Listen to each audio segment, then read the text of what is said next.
ফজরের নামাজ পড়ি, উঠাইছেন জমে বাজারে যাব, গেটটা খুলে দেখছি ওই বাবাজি পড়ি। আচ্ছা, তারপর আবার কিছুক্ষণ সময় 1-1 মিনিট পর আবার যেছে আমার ভাইয়ের বাড়ি, বড় ভাইয়ের বাড়ি, ওটাও দারোগার বাড়ি, ওখানেও কি দেখছি যে একটা পড়ি। এখন আমরা দেখি লোকজন আসি ফোন টোন করেছে এই। সকালবেলা আমি মাঠে যাচ্ছিলাম, তো আমাকে ডাকি বলে যে আমার বাড়ির সামনে এটা কি। আমি বললাম, আবার গেলাম, যাই আমি দেখলাম, দেখার পরে বললাম যে এটা বোম হতে পারে। তাই বললাম যে এটা বোম। বলার পরে এই যে বাসার সামনে রাখছে, বাসার সামনে বেরোতে যে বাচ্চা ছেলেপিলি নাড়তে পারে, বা বাসার অন্য কোনো লোকজন বেরোতে যায় যদি পা পড়তো তাই তো বাস করতো। এটা তো আতঙ্কের জিনিস। আর গ্রামে এটা হওয়া মানে গ্রামের মানুষ সবাই আতঙ্ক।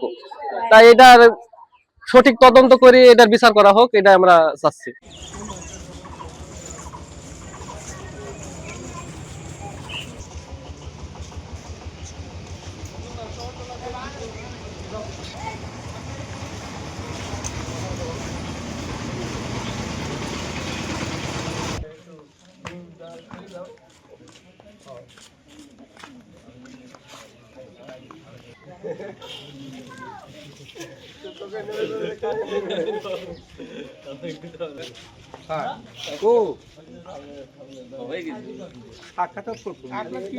আমার বাপ আবুল ভাই,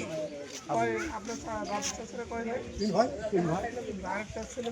হয়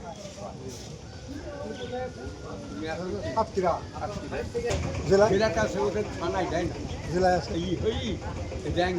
থানায় দেয় না।